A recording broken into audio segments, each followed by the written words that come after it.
Well, hello everybody. Delighted to join you today.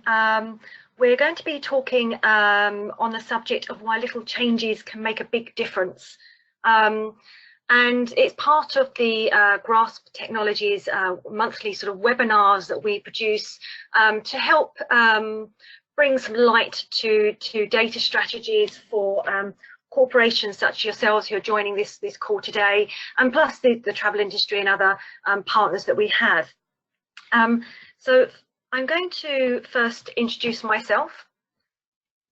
My name is Jane Warrow. I'm based in London. I represent Grasp Technologies across the UK and Europe. And I'm delighted to join you, as I said, and to be able to give you some sort of stories and some interesting information about some of the products of Grasp and how we can help organisations with sometimes some very complex and sometimes just very annoying processes with managing T&E data. And can I also introduce Rick? Rick, would you like to go ahead? Good morning, good afternoon, good evening to many joining us. Rick George, I'm Senior Vice President of Enterprise Sales at Grasp, and we thank you very much for your time today. Great, well, thank you very much. As we journey through the slides and talk about some of the certain information we're going to share with you, if you feel you'd like to submit any questions, then please do, and we'll try and answer those as we go along, or we'll answer those towards the end. But we hope you can stay with us as we touch on some of the aspects of Grasp and some of the experiences that we've had with corporations over the years. So the first thing we're going to do is just provide you with an overview of what we see as the key challenges when it comes to data strategies. And really for us, there are sort of 6 core almost challenges or shared views on data strategies. And in some cases, there are situations where people think data strategies are very complex. They involve lots of people, lots of infrastructure, lots of processes, and can be very, very expensive. That's not the case. We can certainly vouch for that. And it's when we talk to a lot of our clients and partners, you know, we are pretty much agreed that when it comes to data, it is deemed to be one of the second largest, most controllable expense. And when we say controllable, you know, we do really mean that. There are aspects where people see and view data as something that's very retrospective, but actually people are using data in a very, very different way now. You know, that when we consider travel programs that are changing to be much more personalized, perhaps much more focused on savings, but other aspects such as well-being or sustainability. You know, there's lots of requirements for a travel policy, and controlling that expenditure that comes around a travel program is really key to the success of an organization. You know, saving $1 can actually be more than making the dollar in the first place. You know, keeping great employees satisfied and content in their roles within the organisation. And a travel programme has lots of different touch points to support those sorts of aspirations. The challenge comes that T&E data is very, very disjointed in where it resides, where it can be found. We don't have any belief that travel programmes will stay as they are today. Yes, there are many organisations which will choose perhaps a preferred TMC to work with, for example, but the travel industry is seeing new and more and exciting supplies coming to the marketplace, and lots of organisations will want to take advantage of those. So whether you're booking through a TMC, whether you're booking through an online booking tool, whether you're booking direct with suppliers, you know, the number of data sources will multiply. And also when you consider that you could potentially bring in expense data, card data, HR data, there's lots of information that actually can enrich a T&E data strategy program. And we believe that will just increase It's not a challenge, it's a realization, it's something that we help manage every single day. Next comes the fact that because you have all these data, or buckets of data, for example, there's very little integration.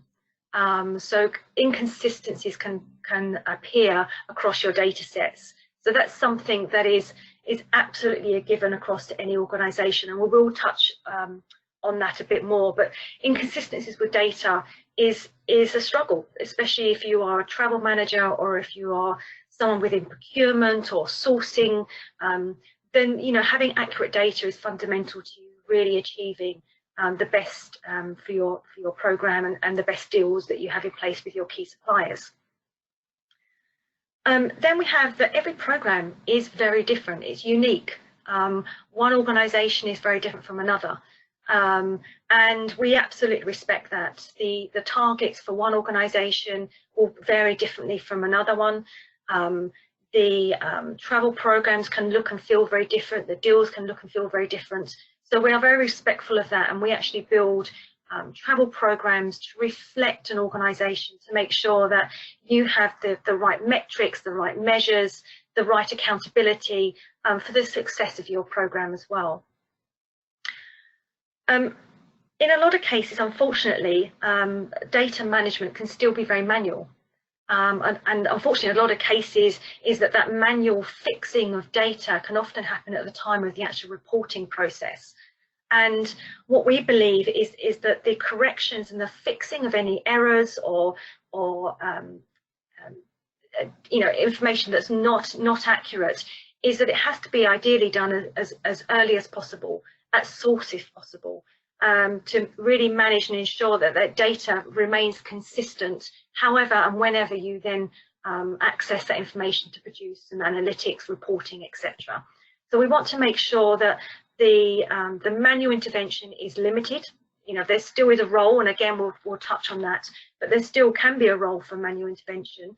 But if there's too much, then it becomes untimely, and your data doesn't become delivered during the time zones that you particularly want. And really, data, as I said at the beginning, is not so much reactive now, it's very proactively used. It's used to forecast, it's used to plan, it's used to measure. Data can actually design and help you personalize your travel programs as well. So making sure that data is accessible to everyone that needs it, as and when they need it, and have access to the information that's relevant to them is really important to any data strategy. And it's something that we absolutely believe in when we design a lot of our products, solutions and tools, to make sure that you have data that works within your environment and is absolutely timely. So one of the first projects that we're going to look at is looking after the pennies. So this is all focusing around that accuracy builds the credibility. So more often than not, we find that a lot of travel managers and people within the procurement teams are perhaps reporting to HR, reporting to finance, for example. And really, you need to have the accuracy of data to make sure that you are delivering to your company's objectives, whether that's growth, whether that's management, whether that's resizing, whatever it may be. Your company objectives are really key, and the travel program and the data that comes from that has to be accurate enough to be able to perform those objectives. Now, for us, one of the key things is that we are very focused on currencies. So for myself, as I said, I work in London, in the UK, and there's many currencies around the world. In the US, obviously, you have Canadian dollars, US dollars, etc. We have the euros, the sterling, all those sorts of the Japanese yen, etc. And there'll be different people who will perhaps need to look at that data in their local currency. So with Grass Technologies, we have 168 currencies of choice that you can actually run reports in. But the really critical thing here is that we apply the currency conversion on the date of the purchase. So if it's, for example, an airline ticket that was originally purchased in US dollars and now we want to show it in Japanese yen, then we can actually apply that conversion rate on the day of that ticket being issued. And you might think, well, that seems very simple. It is a very, very complex process. And more often than not, when you come to report, a lot of system will actually just apply the conversion rate on the date of the report being run, or maybe it applies across that particular month of the report being run. But we actually go back down to the actual date of the ticket being purchased and apply the relevant conversion rate. And Rick, you've got a great story for that. I do. Thank you, Jane. And as Jane mentioned, there's a lot of savings opportunity around not only the instant currency conversion that we have through all of our technology and our business intelligence tool, but also, as she mentioned, that the currency of choice is applied on the day of the purchase. Additionally, we archive the currencies and the exchange rates for up to 10 years. Big advantage for companies that are monitoring currency, the ebbs and flows of what's happening with the market and with exchange rates. And you don't see this with many companies because, as Jane mentioned, it's a very complex process. The other thing that I think is important to point out with GRASP is that we balance to the penny on all of our data. So when your data were to flow into our business intelligence tool, it is as accurate to the penny as it can possibly be. This will, in addition to what Jane mentioned, where the currencies are applied on the rate, at the rate on the day of purchase, will help definitely save money. And we have many different examples of large corporations that have saved up to and over $1 million in their annual travel budget just because of this one point alone. And as we go through the other points that Jane will take you through, we really believe that it's important for all of you joining us today to understand that GRASP takes significant effort in terms of working with the data as it comes from the data source, be it a travel management company, a credit card, an expense management company, whatever it might be, to be able to balance to the penny, as I mentioned, to be able to cleanse the data, to be able to score the data, which Jane is about to talk about, so that when the data hits your dashboards and reports, it is as accurate as it can possibly be. And so, Jane, if you would, please move our attendees to point number 2. Great. Thank you, Rick. Now, the next point we wanted to make, and you'll notice that, you know, when we talk about the currency conversion, that's not necessarily a change, but it will be fundamental. If you are an organisation who is trying to plan your next annual travel budget, that sort of thing, you know, it can make a huge difference. And some organisations have noticed that their travel budgets are vastly different when they apply the correct currency conversion. So for them, that was virtually, you know, no impact on their organisation, but the learning from that was huge for them. Now, the next point, all in a name. Now, for most people, and I come from a corporate travel background, and I've been an account manager and a consultant, etc.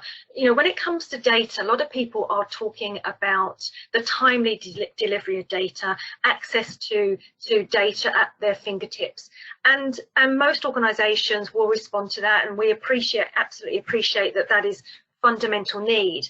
However, we still come back to the level of accuracy and what's required in the data you're viewing, because ultimately we are delivering data. We want to make sure that is being used and can be used as efficiently as possible. Now, the next point is the normalization of hotel information, and we know that regardless of your organization, regardless of where you are headquartered, your size, the needs, the vertical you sit within, the challenge of having consistency across hotel data is seen everywhere. And this really comes down to the fact that often the booking process, and it could be a simple one in terms of the manual input of hotel names can differ between one individual to another. It may be how you're booking, so whether the actual platform you're booking on, whether you're booking direct or indirect or through a booking channel, whatever it may be. And also when you consider that for some organizations who also bring in perhaps card data or expense data, the actual charge on a statement, the hotel name can be very different from the actual booked data as well. So inconsistencies can happen quite naturally. There's not any errors necessarily that are occurring, it's just how the information is obtained and then presented. And if you are running hotel information and you're finding that you want to provide, you want to understand how many room nights you've booked into the Marriott on Park Lane, London, then you could potentially have that hotel listed half a dozen times within a report and not actually see that happening because the namings of those hotels are different. It may just be the Marriott London, the London Marriott, the London Park Lane, whatever it may be. It's not identifiable. So one of the solutions that Grasp has developed is our Snap product that deals precisely with that challenge, because it is a pain point. It could affect your ability to source and negotiate with your key suppliers, and so it has a huge impact. But for a very little change to the process, but huge amounts of effort and that's gone into the technology from Grasp's perspective, is that we're able to normalize that data. And what we do is that we go through huge amounts of checks in able to provide consistency. So to determine that one hotel property is actually the same as another hotel property. There are a number of different levels or layers of checks that we go through, from simply a hotel name, the address, the zip code, telephone numbers, down to the latitude, longitude, the geocoding of that hotel property. And if we still don't have a certain level of confidence to that information, then we will also bring in some manual intervention. So we have teams of people who will literally pick up the telephone, provide some research and determine whether we believe one hotel is actually the same as another hotel property. So we will provide you with the reporting when you run the necessary data to determine that yes, you've got 500 room nights within that single hotel property, to get you to a point that actually your data is very similar to the actual supplier's data, and be as accurate as possible from your perspective. So that's a real key improvement, enhancement for lots of travel managers to have that level of insight into their hotel programs and drive further and deeper savings.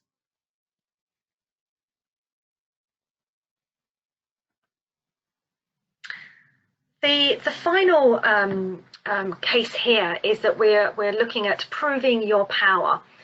And again, this is something that I can relate to as well from working with travel managers over the years, in that data is all about the management of that data. Why do we have managed travel programs? Well, in most cases, it starts off with duty of care. We have a duty of care to look after our travellers, to respect them whilst they're travelling out of their office environment, away from their homes, etc. And we often are measured on the presence of data, data appearing timely fashion to where it needs to be to include the sorts of data that we would expect, the reports that we need, for example. But more importantly is, and again we come back to the accuracy of data. It's all well and good that the reports are delivered on time, they're accessible from a laptop, a desktop, etc. But we want to make sure that we provide that measure of accuracy. So with Grasp, we have some solutions which measure the accuracy of data and not just the presence of data. And this is something that's really being picked up by a lot of our corporate enterprise customers as a way of measuring their suppliers, maybe measuring their TMCs, measuring the accuracy of their data, so they have confidence to be able to make the right recommendations and provide the right advice to, to their management teams, etc. So here on the screen, we've got an example of a typical scorecard.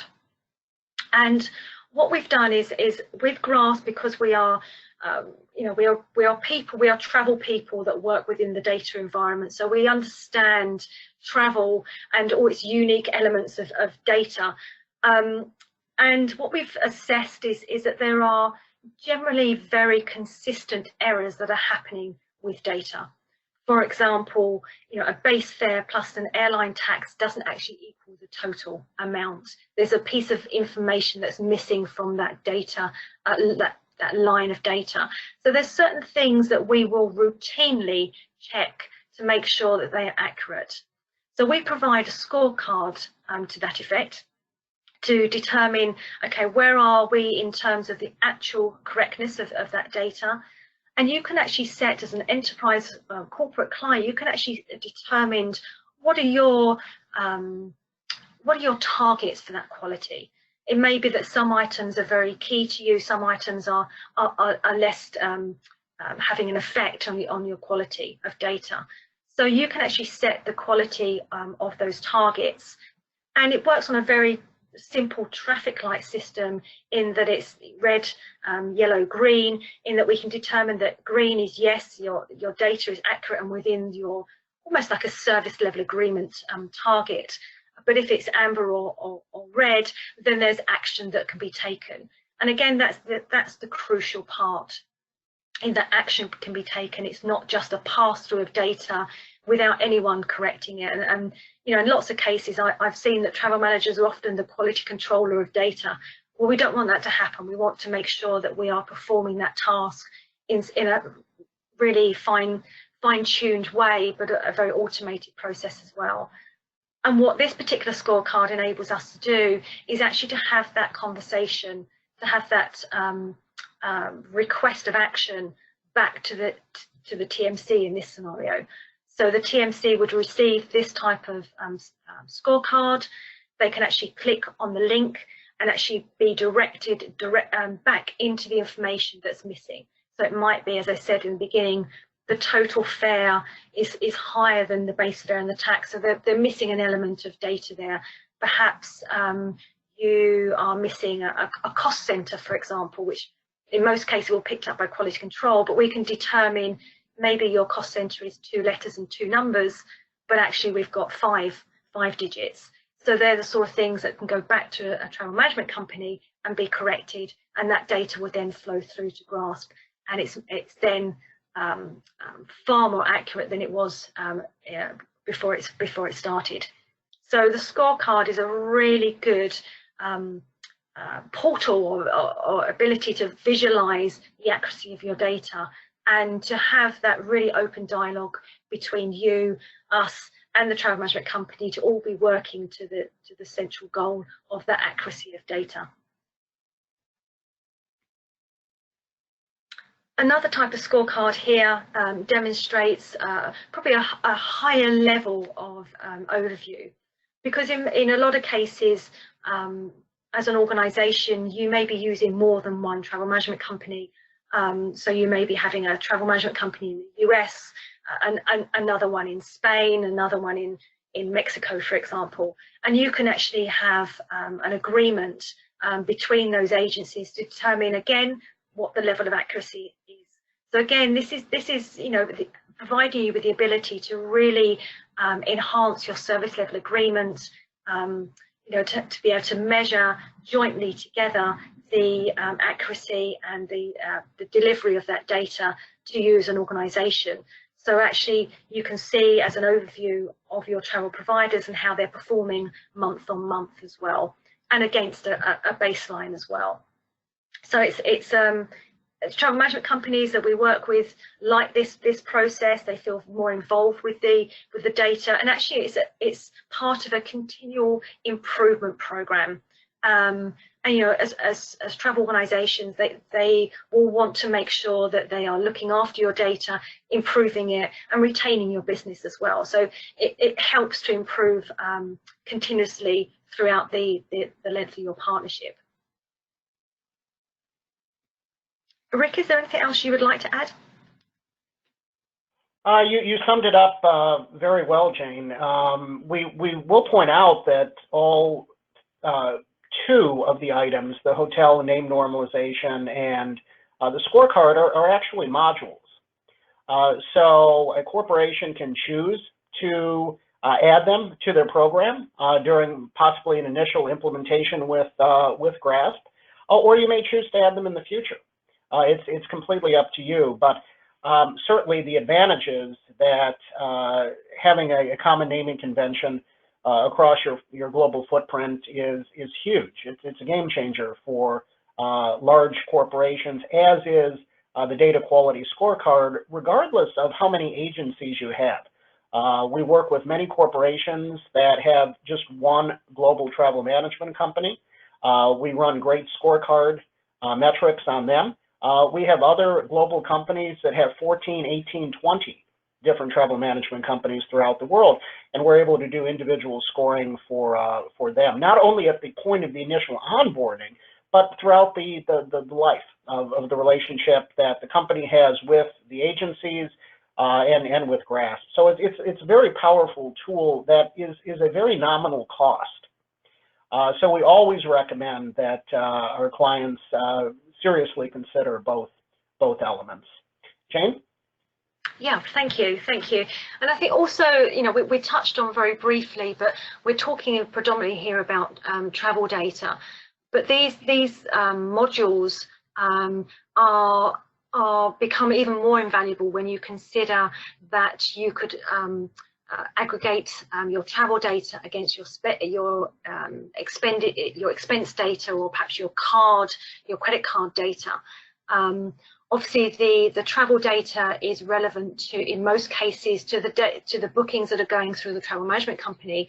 We hear a lot of the time now where there's lots of leakage, or there's lots of sort of non-compliance, perhaps in some cases. So bringing in additional data sources to make sure that you are providing that duty of care to your travellers, and that your travel policies is being kept relevant and useful to your travellers is really important. So having modules like this to be able to really hone in on where you believe the greatest savings are to you, or the greatest incentives are to you, become even more exaggerated when you bring in those additional data sources as well, because we can normalize all of that information to make it really fluid and exciting as a data strategy. So I wonder at this point, and we're at sort of the 30-minute mark, I think we're just about, so we're not going to keep you for too much longer, but I do wonder if there's any questions at all. If anyone would like to sort of pop a question in the chat box, then we'll be very, very happy to answer it. I'll just leave you for a couple of minutes to submit any questions.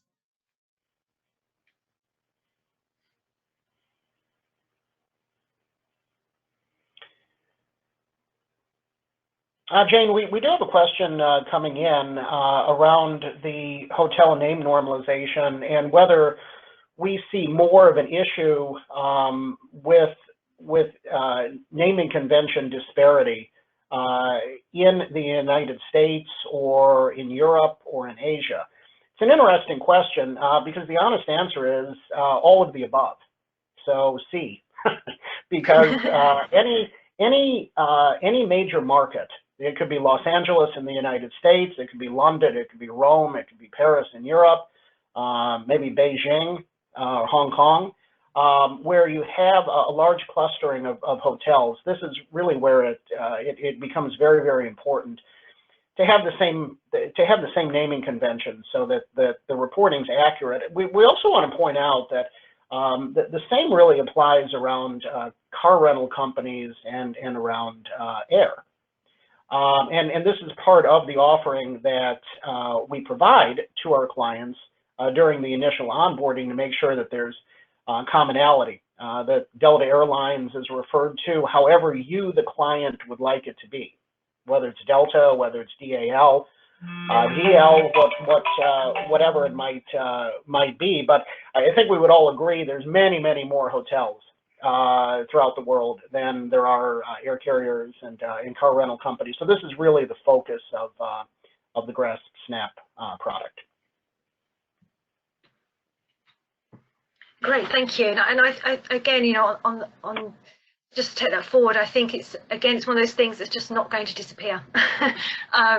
You know, that there are, it's happening, as you said, globally. Hotel properties new hotel properties are opening. You know, they're changing their affiliations as well. So that information all sort of has an impact. So definitely keeping on top of the normalization and the standardization of data is really important, because you know, ultimately we want to make sure that travel programs are responding to the travelers' needs, and travelers are changing as well. Their needs are changing, and there are new supplies in the marketplace as well. So it's having a product that can actually grow with you and evolve as the travel program evolves as well. Jane, I'm not seeing any other questions, but we certainly, everyone on the call knows our contact information through the local representatives that you may be working with, or always feel free to email us at sales@grasptech.com, and we're certainly happy to get right back to you. But just from my perspective, I really appreciate your time. Regardless of the time zone that you are in today, we have people from all around the world, so that's really nice to see, and we look forward to talking to you again. So take it away, Jane. Yes, thank you so much, and thank you for tuning in, and please be sure to watch out for future webinars. We will announce them as and when they come, but if there's anybody that has any particular subjects that they would like us to talk about, or challenges perhaps that they're seeing in the marketplace or within their program, then please let us know, and we'll certainly provide some guidance and some thought sort of processes around that, and certainly it could be an interesting webinar for the future. But thank you so much for all joining in. I'll give you back your time, and thank you again.